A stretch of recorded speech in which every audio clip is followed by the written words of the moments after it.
ರಾಜ್ಯ ಕಾಂಗ್ರೆಸ್ ಸರ್ಕಾರ ಅಧಿಕಾರಕ್ಕೆ ಬಂದು 4 ವರ್ಷ ಪೂರೈಸಿದೆ.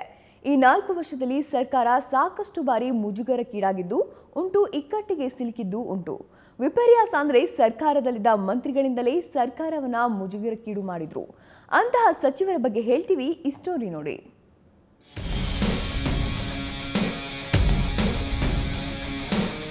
ಸಿದ್ದರಾಮಯ್ಯ ನೇತೃತ್ವದ ಕಾಂಗ್ರೆಸ್ ಸರ್ಕಾರ 4 ವರ್ಷ ತುಂಬಿ 5ನೇ ವರ್ಷಕ್ಕೆ ಕಾಲಿಟ್ಟಿದೆ. ಈ 4 ವರ್ಷದಲ್ಲಿ ಸರ್ಕಾರ ನಡೆದುಕೊಂಡು ಬಂದ ಹಾದಿಯನ್ನ ನೋಡಿದಾಗ ಸಾಕಷ್ಟು ಏಳು ಬೀಳುಗಳನ್ನ ಕಂಡಿದೆ.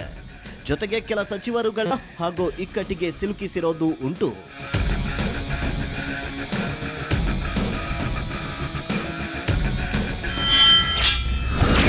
HY ಮೇಟಿ ರಾಸಲೀಲೆ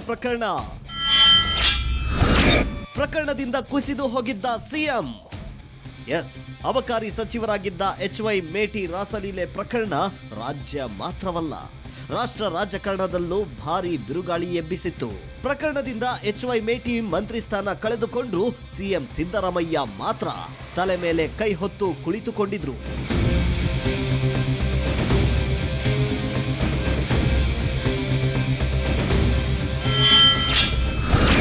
ಸಚಿವರು ತನ್ವೀರ್ ಸೇಠ್ ಮೊಬೈಲ್ನಲ್ಲಿ ಅಶ್ಲೀಲ ವೀಕ್ಷಣೆ. ಪ್ರಾಥಮಿಕ ಮತ್ತು ಪ್ರೌಢ ಶಿಕ್ಷಣ ಸಚಿವ ತನ್ವೀರ್ ಸೇಠ್ ರಾಯಚೂರಿನಲ್ಲಿ ನಡೆದ ಟಿಪ್ಪು ಜಯಂತಿ ಕಾರ್ಯಕ್ರಮ ವೇಳೆ ಮೊಬೈಲ್ನಲ್ಲಿ ಅಶ್ಲೀಲ ಚಿತ್ರಗಳನ್ನ ನೋಡಿದ್ದು ಸಿದ್ದರಾಮಯ್ಯ ಸರ್ಕಾರವನ್ನ ಮತ್ತಷ್ಟು ಇಕ್ಕಟ್ಟಿಗೆ ಸಿಲುಕಿಸಿತ್ತು. ಕೂಡಲೇ ತನ್ವೀರ್ ಸೇಠ್ರಿಂದ ರಾಜೀನಾಮೆ ಪಡೆಯಬೇಕೆಂದು ವಿಪಕ್ಷಗಳು ಧರಣಿ ನಡೆಸಿದ್ವು.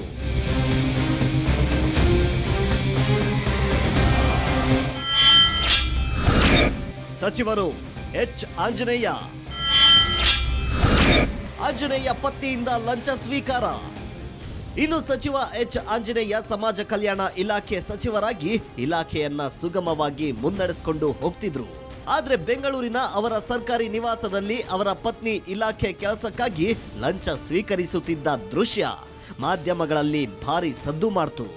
ಇದು ಕೂಡ ಸಿಎಂ ತಲೆಗೆ ದೊಡ್ಡ ನೋವು ತಂದೊಡ್ಡಿತ್ತು.